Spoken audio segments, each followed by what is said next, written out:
Et coucou la Team Physics, première vidéo de fin de chapitre, ce qu'il faut savoir sur le chapitre 10, méthode de chimie analytique. C'est parti. Avant d'attaquer la partie du programme de cette année, on va faire des révisions, on va reparler de toutes les grandeurs, de leurs symboles et de leurs unités utiles en chimie analytique. Les premières grandeurs, vous les connaissez déjà par cœur, masse, masse molaire et volume. On attaque ensuite avec le volume molaire dont on a parlé en classe de seconde et qu'on a repris l'année dernière en premier enseignement de spécialité. Le volume molaire, il est en litres par mol. On le note V indice M et pour le calculer, il suffit de faire le volume divisé par la quantité de matière N. Justement, la quantité de matière N, qui s'exprime en mol, on peut le calculer de plusieurs façons. Tout simplement parce que ça va dépendre si les informations qu'on nous donne dans l'énoncé correspondent au départ à une masse, à une concentration ou à un volume. Souvent, quand c'est une espèce solide, on va nous donner une indication sur sa masse. Pour calculer la quantité de matière, on va faire masse divisée par masse molaire. Si notre espèce est une espèce en solution, on va nous donner sa concentration, C, et pour récupérer la quantité de matière, il suffira de faire N égale C fois V, concentration fois volume.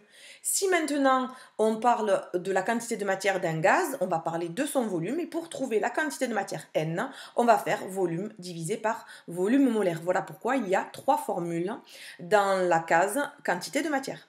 La concentration, qu'on appelle aussi concentration molaire, notée C, elle s'exprime en mol par litre. Pour la calculer, il suffit de faire C égale N sur V. La concentration massique maintenant, notée Cm, elle s'exprime en grammes par litre. Et pour calculer la concentration massique, il suffit de faire la masse de l'espèce divisée par le volume de la solution. Il ne faut pas confondre la concentration massique et la masse volumique qu'on verra dans le tableau suivant. Il est aussi possible de passer de la concentration molaire à la concentration massique en utilisant la formule concentration massique égale masse molaire fois concentration molaire ou l'inverse. Deuxième partie de notre tableau, avec cette fois-ci la masse volumique dont on parlait tout à l'heure, qu'il ne faut pas confondre avec la concentration massique. La masse volumique, elle est propre à un corps pur. On la note ρ, elle est en grammes par litre, et pour la calculer, il suffit de faire la masse de l'espèce divisée par le volume de l'espèce. La densité maintenant, que vous avez tendance à confondre avec la masse volumique. La densité, on la note D, elle est sans unité, et elle correspond en fait à la masse volumique de l'espèce divisée par la masse volumique de référence, et notre référence en solution, c'est l'eau. Donc la densité, c'est masse volumique de l'espèce divisée par masse volumique de l'eau. Dernière grandeur utile dans ce chapitre, le pourcentage massique, qu'on appelle aussi le titre massique, qu'on peut noter PM, mais il y a d'autres notations possibles. Lui aussi, il est sans unité, c'est un pourcentage, donc on va avoir tendance à l'exprimer en pourcent. Donc ce pourcentage massique, il faut faire la masse de l'espèce divisée par la masse de la solution, et on fait fois 100 pour l'avoir en pourcentage. Si vous connaissez toutes ces grandeurs, les symboles, les unités et que vous savez utiliser les formules pour les trouver, on peut passer à la suite du chapitre. Il est important de rappeler l'objectif du chapitre. Ce que l'on veut faire dans ce chapitre, c'est par des méthodes physiques et chimiques analytiques, retrouver une quantité de matière ou la concentration ou la masse d'une espèce, soit d'une espèce en solution, soit d'une espèce à l'état gazeux. Et on va commencer par ce cas-là, dans le cas des gaz.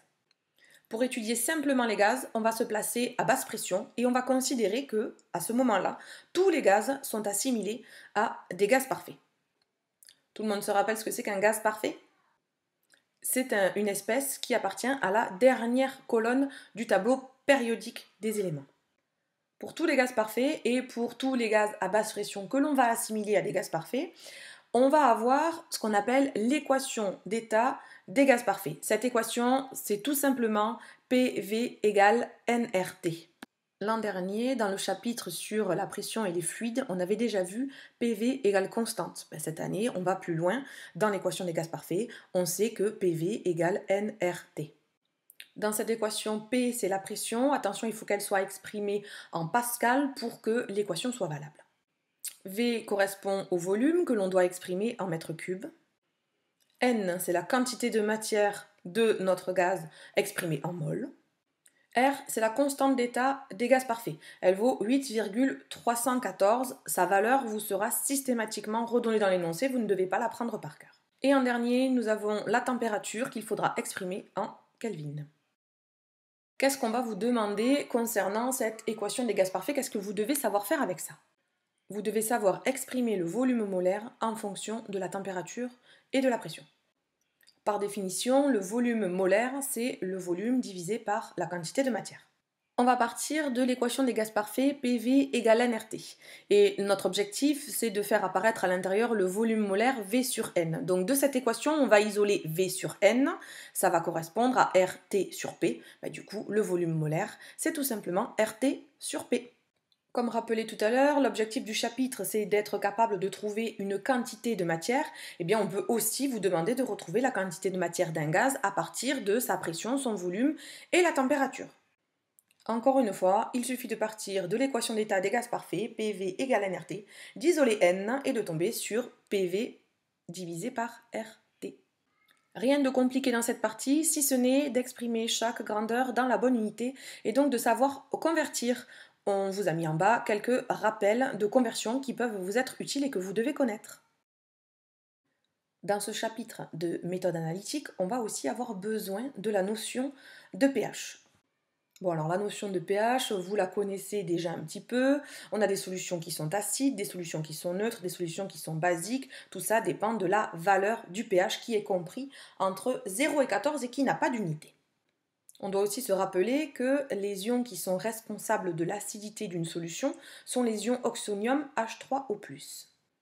Et on a pu voir en TP que plus la concentration en ion H3O+, était grande, plus la solution était acide, donc plus le pH était faible. On va encore un petit peu plus loin maintenant en essayant d'avoir une formule qui nous permette de le calculer ce pH. Eh bien, nous avons pH égale moins log de la concentration en ion oxonium divisé par la concentration de référence, c'est 0. Et inversement, si on cherche à connaître la concentration en ion oxonium, H3O+, on va faire C0 fois 10 puissance moins pH. C0, c'est une concentration de référence. Donc nous, dans nos exercices, on va avoir quasiment tout le temps C0 égale 1 mol par litre. Dans les formules, C0 est là uniquement pour homogénéiser les formules et les équations. Donc en fait, C0 dans les calculs n'intervient absolument pas. On a vu précédemment que le pH d'une solution dépendait de la concentration en ion oxonium. Donc si on a une solution acide et qu'on décide de la diluer, on va forcément diminuer la concentration en ion oxonium. En diminuant la concentration d'ion oxonium, cela va augmenter son pH. Et pour les puristes ou les fans des mathématiques, voilà une justification qui nous explique pourquoi si on dilue une solution acide, si on la dilue 100 fois, son pH va augmenter exactement de 2.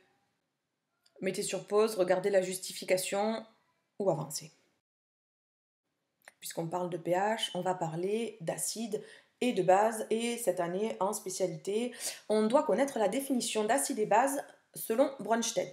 Alors Brønsted nous a dit quoi? Tout simplement qu'une espèce acide est une espèce chimique capable de céder un proton H+. De la même façon, une base est une espèce chimique capable de capter un proton H+. Ça, c'est les définitions d'acide et de base selon Brønsted. Prenons un exemple pour comprendre. L'acide éthanoïque CH3COOH. Cet acide éthanoïque, sur son groupe fonctionnel carboxyle, il possède un H qu'il est capable de céder. L'acide éthanoïque est donc capable de céder un proton H+, c'est bien un acide, on en a la confirmation. Si cet acide éthanoïque cède un proton H+, il va se transformer en ion éthanoate. L'ion éthanoate, lui, il possède un oxygène qui est porteur d'une charge négative, il est donc tout à fait apte à capter un proton H+. S'il capte un proton H+, il est une base dans la définition de Brønsted.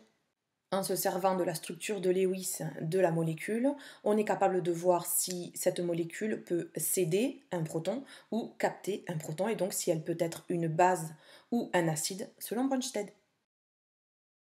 Un deuxième exemple maintenant, on part d'une amine, la méthylamine CH3NH2. Dans cette amine, l'atome d'azote N est porteur d'un doublet non luant. Il a donc la capacité de capter un proton H+. Ça va être une base selon Brønsted. Si cette amine réussit à capter un proton H+, il va se transformer en ion méthylammonium, CH3NH3+. Si on regarde cet ion méthylammonium, il possède un atome d'azote porteur d'une charge positive. Il y a donc à cet endroit-là un H+, qui est susceptible d'être cédé. En cédant un proton H+, l'ion méthylammonium est donc un acide selon Brønsted.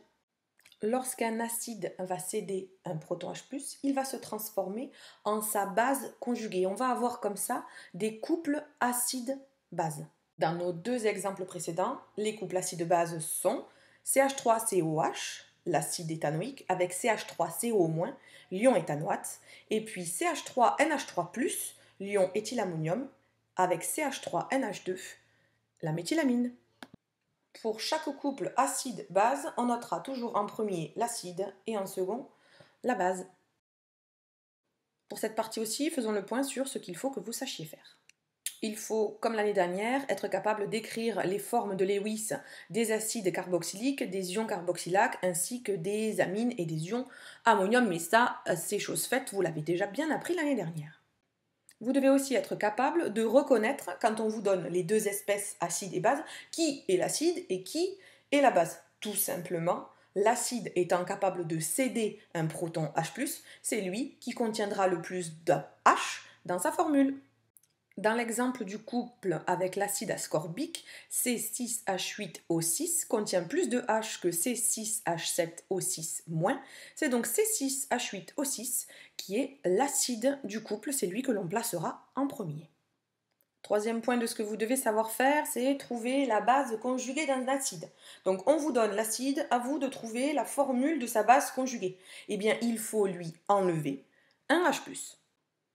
Si on part de l'aspirine, l'acide acétylsalicylique, de formule C9H8O4, et si l'on cherche sa base conjuguée, on va lui enlever un H+, et ça va nous donner C9H7O4-. Et on pourra écrire la demi-équation protonique qui correspond à ce couple-là, C9H8O4, qui nous donne C9H7O4- plus H+. L'équation est bien équilibrée. Dernier point qui en fait correspond exactement au contraire du point précédent. Si on vous demande de trouver l'acide quand on connaît la base conjuguée, eh bien cette fois-ci, au lieu de devoir enlever un H+, il va falloir ajouter un H+, comme sur l'exemple ci-après. Évidemment, comme dans chaque règle, on a toujours des exceptions ou des points particuliers. Eh bien, il y a des espèces chimiques qui sont capables d'être à la fois acides et bases. On dit que ce sont des espèces amphotères. Dans la mesure où elles sont à la fois acides et bases, ça veut dire qu'elles peuvent capter un proton H+, ou céder un proton H+. On va regarder deux exemples. Premier exemple, le cas de la molécule d'eau, H2O. H2O est capable de capter un proton et de se transformer en H3O+, l'ion oxonium, ou bien de céder un proton et de se transformer en l'ion hydroxyde HO-. L'eau est donc bien une espèce amphotère. L'eau appartient donc à deux couples acide-base, le couple H3O plus H2O et le couple H2O HO-. Notre deuxième exemple, on va partir de l'ion hydrogénocarbonate HCO3-. Lui aussi, il est capable de capter un proton et de se transformer en H2CO3, ou bien de céder un proton et de s'en transformer en CO3-. Il est aussi une espèce amphotère. Il fait également partie de deux couples, le couple H2CO3 HCO3- dans lequel il joue le rôle de base, et le couple HCO3- CO3-, dans lequel il joue le rôle d'acide. Maintenant qu'on est au point sur les couples acide-base, on va pouvoir passer aux réactions acide-base. Tout simplement, une réaction acide-base, c'est la réaction entre l'acide d'un couple et la base d'un autre couple. On précise que deux acides ne vont pas réagir ensemble, deux bases non plus. Il faut forcément l'acide d'un couple et la base d'un autre couple. Voyons voir la méthode qu'il faut utiliser pour répondre aux questions sur une réaction acide-base. Première chose à faire, c'est de trouver les deux couples ou les couples mis en jeu dans la réaction. Une fois qu'on a écrit ces couples, en notant évidemment l'acide en premier et la base en deuxième, il va falloir souligner les espèces qui vont réagir ensemble. Ça, c'est l'énoncé qui le décide. On va vous dire que l'acide hypochloreux va réagir avec l'ammoniac, par exemple. Une fois qu'on a trouvé les couples et qu'on sait qui réagit avec qui, on a fait le plus gros du travail, il ne reste plus qu'à écrire l'équation de la réaction. L'équation de la réaction, on prend nos deux espèces qu'on a soulignées, on les met côté réactif, on met la flèche pour la réaction et on écrit de l'autre côté les espèces conjuguées de chaque couple. Dans le cas de notre exemple, ça va nous faire HClO plus NH3 qui nous donne ClO- plus NH4+. Allez, on continue avec un exemple de ce que l'on peut vous demander en termes de réaction acide-base. On a décidé de dissoudre un sachet de 1000 mg d'aspirine de formule C9H8O4 dans 500 ml d'eau. Et on vous donne la masse molaire de l'acide acétylsalicylique, 180 g par mol. Dans un premier temps, on va trouver les couples mis en jeu, écrire l'équation acido-basique de la réaction associée, et enfin, on va vous demander de trouver le pH final de la solution en fonction de ce qu'on vous aura donné dans l'énoncé, évidemment. Alors, dans notre cas présent, les couples mis en jeu, ça va être celui qui contient l'acide acétylsalicylique, C9H8O4 avec C9H7O4-. À nous de trouver la base conjuguée de l'acide acétylsalicylique en lui enlevant un H+. Et ensuite, deux couples sont possibles, les couples qui mettent en jeu l'eau. Donc, soit le couple H3O+, H2O, soit le couple H2O, HO-. Il va falloir qu'on choisisse le bon couple pour l'eau. Comme l'énoncé nous a dit que c'était l'acide qui réagissait avec l'eau et qu'une réaction acido-basique se fait forcément entre un acide et une base, on a déjà l'acide puisque c'est l'acide acétylsalicylique, il faut donc que l'eau soit la base de son couple. On va choisir le couple H3O+, H2O, dans lequel l'eau joue le rôle de base. Il ne nous reste plus qu'à écrire l'équation de la réaction, puisqu'on a souligné dans chaque couple l'espèce qui devait réagir, et on obtient C9H8O4 plus H2O qui donne C9H7O4- plus H3O+. Là aussi, on peut vérifier, c'est encore une fois naturellement équilibré.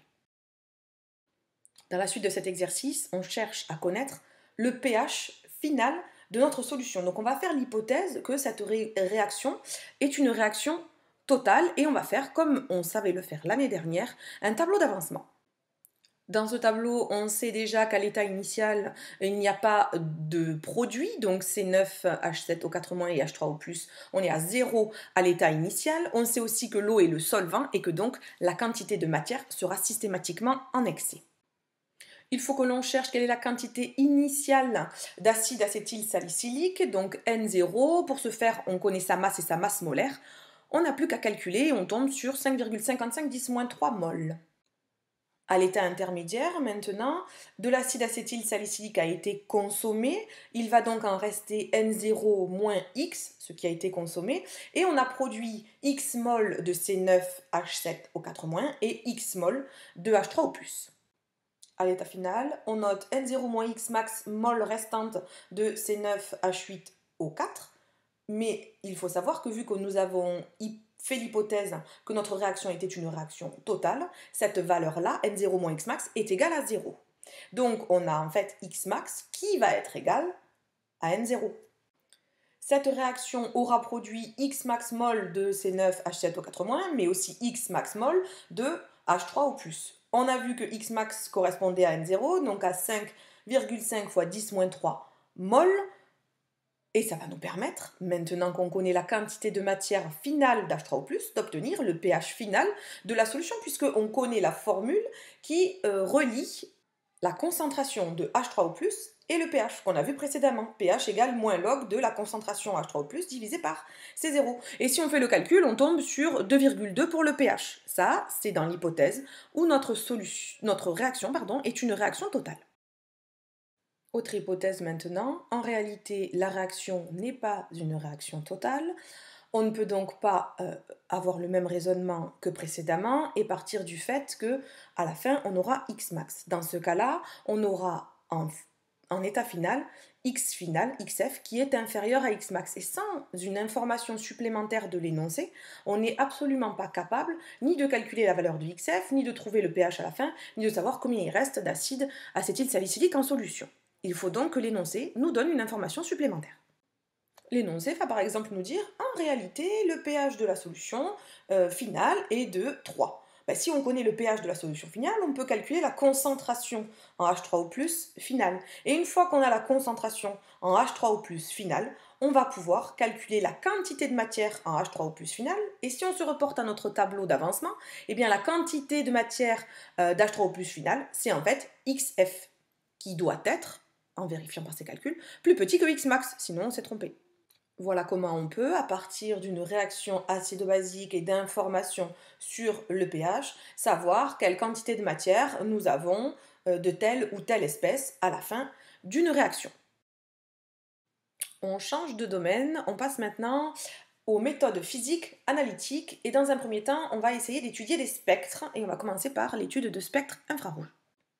Les spectres infrarouges, en eux-mêmes, ils ne vont pas nous permettre de déterminer la concentration ou la quantité de matière d'une espèce, mais par contre, ils vont nous aider à l'identifier, cette espèce. Si on a une formule brute, on peut avoir plusieurs formules semi-développées différentes avec des groupes fonctionnels différents. Eh bien, le spectre infrarouge, à l'aide des tables infrarouges que l'on vous donne évidemment dans tous les exercices, va vous permettre de retrouver le groupe fonctionnel de la molécule et donc la molécule susceptible de correspondre à cette formule. Lorsqu'on a un spectre infrarouge sous les yeux et les tables infrarouges à côté, il faut que l'on observe les pics que l'on va voir sur ce spectre. Et bien ces pics, ils peuvent avoir plusieurs largeurs, on va dire qu'ils sont soit larges, soit fins, et plusieurs intensités, on va dire que leur intensité est faible, forte ou moyenne. Comme je l'ai dit, pour analyser un spectre, il faut regarder les fameuses bandes. On va prendre le premier spectre, le orange. On voit apparaître deux bandes caractéristiques sur le spectre infrarouge. Il faut qu'on regarde évidemment l'intensité, la largeur de ces bandes, mais aussi il faut qu'on regarde à quel nombre d'ondes elles sont associées et il faut retrouver ces bandes dans les tables. Dans le cas du spectre en orange, on remarque une bande plutôt fine et forte aux alentours des 1700-1750 cm-1 et une sorte de bande un peu large qui peut être la réunion de deux bandes moyennes et fines qui correspondraient à l'aldéhyde, la liaison CH de l'aldéhyde. On en déduit donc que la molécule associée à ce spectre est un aldéhyde puisque les bandes caractéristiques collent avec ce que l'on voit dans les tables. Le deuxième spectre, maintenant le violet. Là aussi, on va étudier la largeur des bandes et l'intensité des bandes et se reporter à ce que l'on lit dans les tables pour essayer de voir à quelle liaison sont caractéristiques chacune de ces bandes. On voit sur le spectre une bande large et forte aux alentours de 3200 cm-1 et à côté on a une sorte de bande, de double bande qui correspond à rien du tout. En fait celle-là elle n'est pas caractéristique d'une liaison qu'on aurait notifiée dans ces tables-là. En regardant dans les tables, on trouve que cette première bande large et forte correspondrait à une liaison OH dans une molécule de la famille des alcools. Donc la molécule associée à ce spectre violet serait un alcool. Voilà comment on étudie un spectre infrarouge. Il ne nous permet pas de savoir quelle est exactement la molécule, mais si pour une même formule brute, vous hésitez entre telle famille et telle famille et telle famille, eh bien le spectre infrarouge vous permettra de savoir à quelle famille appartient votre molécule. Après les spectres infrarouges, on revient sur les spectres UV visibles dont on avait déjà parlé l'année dernière en première spécialité. La méthode reste inchangée. À l'aide du spectre, nous allons regarder à quelle longueur d'onde correspond le maximum d'absorption. Donc nous, dans le cas de cet exemple, on est aux alentours de 660 nanomètres pour le maximum d'absorption. On reporte cette valeur sur le cercle chromatique et on lit la couleur absorbée par la solution. Dans notre cas à nous, la couleur absorbée correspond à du rouge orangé. Pour trouver la couleur de la solution, c'est-à-dire la couleur transmise par la solution, il suffit d'aller à l'opposé sur le cercle chromatique et on voit que notre solution est censée être bleue. Les spectres infrarouges et les spectres UV visibles ne nous donnent pas directement d'informations sur les quantités de matière ou les concentrations de nos espèces en solution, mais uniquement des informations sur cette espèce, à quelle famille elle appartient, est-ce que c'est une espèce colorée, quelle est sa couleur, etc. Donc maintenant, on a terminé avec l'étude de spectre, on va pouvoir passer à une autre méthode physique analytique dans laquelle on va trouver des informations sur les concentrations, les quantités de matière, les masses, les concentrations massiques, etc. de nos espèces. Et on va donc parler de dosage par étalonnage. Alors, quand on veut faire un dosage par étalonnage, c'est qu'on cherche à trouver la concentration ou la quantité de matière d'une espèce en la comparant à une gamme étalon. Voilà pourquoi on appelle ça un dosage par étalonnage. On a déjà parlé d'un dosage par étalonnage l'année dernière en premier enseignement de spécialité. On avait parlé du dosage par spectrophotométrie. On va donc le rappeler aussi cette année. Pour réaliser un dosage par spectrophotométrie, il faut dans un premier temps que notre molécule, elle absorbe soit dans le domaine des UV, soit dans le domaine du visible pour pouvoir mesurer son absorbance avec le spectrophotomètre. Donc préalablement, il faut avoir réalisé son spectre d'absorbance qu'on a vu la diapositive précédente. Remettons le contexte. On a une solution qui absorbe dans l'UV ou dans le visible. On ne connaît pas la concentration de cette solution. Par contre, on sait de quelle molécule, de quelle espèce elle est constituée. On va donc fabriquer des solutions étalons à partir d'une solution mère qui contient cette fameuse espèce. On aura donc préparé des solutions de concentration différentes et on va mesurer la valeur de l'absorbance de chacune de nos solutions étalons. Une fois qu'on aura mesuré ces absorbances, on va tracer la courbe de l'absorbance en fonction de la concentration et on obtiendra la courbe qui est sur cette diapositive. D'après la loi de Beer-Lambert, l'absorbance est proportionnelle à la concentration. La courbe obtenue sera donc une droite qui passe par l'origine. Et c'est à partir de cet étalonnage que l'on va pouvoir retrouver la concentration de notre solution inconnue. On va voir comment dans un exemple juste après. Avant de prendre les exemples, on va parler du deuxième type de dosage par étalonnage qu'on a vu dans ce chapitre, qui utilise la conductimétrie. Dans le dosage par conductimétrie, on va faire exactement le même protocole que pour le dosage par spectrophotométrie, sauf qu'au lieu de mesurer l'absorbance de différentes solutions de concentration connues, on va mesurer la conductivité de différentes solutions de concentration connues pour avoir notre courbe étalon. Là aussi, pour pouvoir faire notre analyse, on va se baser sur la loi de Kohlraasch qui nous dit que la conductivité de la solution est proportionnelle à la concentration. Et on pourra donc ainsi remonter à la concentration de notre espèce inconnue. Si l'absorbance n'a plus de secret pour vous, parce qu'on l'a déjà bien vu l'année dernière en enseignement de spécialité, par contre, la conductivité, c'est nouveau. Donc avant de poursuivre, on va faire un point pour savoir ce que c'est que la conductivité d'une solution. Première chose à savoir, la conductivité, elle se mesure avec un conductimètre. Merci Mel pour le dessin. La conductivité d'une solution, c'est sa capacité à conduire ou non le courant. Cette conductivité, on va la noter par la lettre sigma et elle va s'exprimer en siemens par mètre. Puisque la conductivité, c'est la capacité d'une solution à conduire le courant, ça va forcément dépendre des ions qui sont dans cette solution, puisque vous avez appris au collège que ce sont les ions contenus dans les solutions qui vont permettre la conduction du courant dans cette solution. Donc pour trouver la conductivité d'une solution, il faut que l'on sache quels sont les ions qui sont présents dans cette solution. Et chacun de ces ions va avoir une conductivité molaire ionique qui lui est propre. La conductivité de la solution va donc dépendre de l'ion qui est présent en solution et évidemment de la concentration de cet ion. Et on peut, grâce à ça, établir la loi de Kohlraasch. Cette loi de Kohlraasch, elle nous dit que la conductivité d'une solution, sigma, est égale à la somme des conductivités molaires ioniques de chacun des ions multipliées par la concentration de cet ion. Donc sigma égale somme des lambda I, Ci. Du coup, pour un certain domaine de validité, on va se retrouver avec la conductivité sigma qui est directement proportionnelle à la concentration des ions en solution.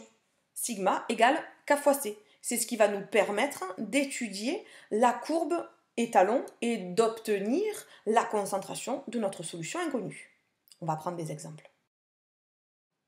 Lorsqu'on a un exercice sur un dosage par étalonnage, on va nous donner les mesures soit d'absorbance, soit de conductivité pour des concentrations connues de la solution mère. Et il va falloir que vous traciez la courbe d'étalonnage, soit A en fonction de C, soit sigma en fonction de C. Ces courbes, vous allez les tracer sur votre calculatrice graphique. Une fois que vous avez la courbe, comme vous allez obtenir une droite, vous allez pouvoir, par régression linéaire, avoir l'équation de cette droite. L'équation de cette droite, sous la forme y égale à x en mathématiques, ça va correspondre pour nous en physique, soit à A égale K fois C si on est dans le cadre de la loi de Berlambert avec des informations sur l'absorbance, ou alors sous la forme sigma égale K fois C si on a utilisé et appliqué la loi de Kohlrausch en conductimétrie. Donc du coup, ça va nous permettre d'obtenir la valeur K, la valeur de la proportionnalité entre notre grandeur mesurée et la concentration de notre solution. Rappelez-vous que l'objectif sera toujours de trouver la concentration de notre solution inconnue. Rien de plus simple. Pour trouver la concentration de la solution inconnue, on vous donnera en plus soit la valeur de l'absorbance de la solution inconnue, mesurée par un spectrophotomètre, soit la valeur de la conductivité de notre solution inconnue, mesurée par un conductimètre. On connaît l'absorbance ou la conductivité et on connaît la valeur K. On peut donc trouver très facilement la valeur de la concentration inconnue. Et une fois qu'on a la valeur de la concentration de la solution inconnue, on peut remonter à sa quantité de matière, à sa concentration massique, à sa masse ou à son titre massique. Donc en fait, dans cette partie, rien de vraiment nouveau. On a déjà vu l'année dernière comment faire pour récupérer une concentration d'une solution inconnue dans un dosage par étalonnage, par spectrophotométrie, et on va faire exactement la même chose par conductimétrie. C'est tout pareil, même méthode, il n'y a rien qui change, hormis les unités, hormis les valeurs qui vous seront données dès le départ. Mais c'est la même méthode. Avec l'étude de spectre et les dosages par étalonnage, vous êtes au point sur les techniques physiques analytiques. On peut passer maintenant aux techniques chimiques analytiques. L'objectif reste le même, déterminer la concentration ou la quantité de matière ou la masse ou la concentration massique d'une espèce chimique en solution. Pour ce faire, nous allons réaliser soit un titrage conductimétrique, soit un titrage pH métrique. Voilà ce que l'on a réalisé comme méthode chimique analytique dans ce chapitre. Bon alors, un titrage, en fait, c'est un dosage, mais pour lequel on a à la base une réaction chimique qui a lieu. Et cette réaction, elle a lieu entre une solution titrante, dont on connaît déjà la concentration, et une solution attitrée, pour laquelle on cherche à déterminer la concentration. Comme son nom l'indique, lors d'un titrage conductimétrique, on va mesurer la conductivité de la solution, du mélange réactionnel. Donc on va placer notre solution titrante dans la burette graduée, ça c'est toujours le cas dans les titrages. On va placer notre solution attitrée dans un bécher ou dans un Erlenmeyer en dessous de la burette et on place à l'intérieur du bécher ou de l'Erlenmeyer le conductimètre qui va mesurer systématiquement la conductivité de la solution. On ajoute un peu de solution titrante, on mesure la conductivité, on en rajoute, on remesure la conductivité et ainsi de suite et on va pouvoir tracer une courbe de la conductivité en fonction du volume de solution titrante que nous avons ajouté et on obtient ça. À chaque fois que l'on réalise un titrage, l'objectif premier, c'est de trouver le volume équivalent. Et dans le cas d'un titrage conductimétrique, le volume équivalent, on le trouve à l'intersection des deux pentes que nous avons, puisque la conductivité de la solution va varier pendant le dosage. On peut tracer deux droites, et à l'intersection de ces deux droites se trouve le volume équivalent. Une fois qu'on a ce volume équivalent, par le biais de formules de chimie, on va pouvoir remonter à la concentration de notre solution et puis à sa quantité de matière, à sa concentration massique ou à sa masse. Prenons un exemple pour comprendre. Prenons le cas du titrage de l'acide benzoïque par l'hydroxyde de sodium. Il nous faut l'équation de la réaction de titrage. Deux petites précisions. La première, c'est que cette équation, nous aurions pu la trouver tout seul en partant de notre étude acido-basique. On écrit les deux couples mis en jeu et on souligne nos espèces et ensuite on écrit l'équation de la réaction acido-basique. Ça, c'est la première remarque. La deuxième remarque, c'est qu'une réaction de titrage est forcément totale et rapide. Donc lorsqu'on la note, on met une simple flèche. Lors de cette réaction, l'acide benzoïque est notre espèce attitrée, alors que l'hydroxyde de sodium, et notamment les ions hydroxyde, sont notre espèce titrante dont on connaît la concentration. Lors du titrage, on va mesurer la conductivité de la solution tout au long de l'ajout de solutions titrantes et on va relever ces conductivités et ensuite tracer la courbe sigma égale F de V, V étant le volume de solution titrante ajoutée. Essayons de comprendre l'évolution de cette courbe. Si on se place avant l'équivalence, tous les ions HO- sont consommés dès qu'ils sont mis dans le mélange réactionnel. On en verse un petit peu par la burette, tous les ions HO- sont consommés pour pouvoir réagir avec l'acide benzoïque. Du coup, notre conductivité, elle n'est due qu'aux ions Na+, qui eux sont aussi rajoutés par l'ajout de soude. La conductivité va donc augmenter lentement. Après l'équivalence maintenant. Après l'équivalence, il n'y a plus d'acide benzoïque puisque tout a été dosé. Les ions HO- qui tombent en solution ne réagissent plus avec l'acide benzoïque qui n'est plus là et donc du coup la conductivité de notre solution va augmenter bien plus fortement puisqu'elle va contenir et les ions HO- et les ions Na+. Sur la courbe, ça se manifeste par une pente bien plus grande pour la deuxième partie après l'équivalence. À l'intersection de nos deux courbes, on trouve le fameux volume équivalent qui, dans le cas de ce titrage, est de 10 ml.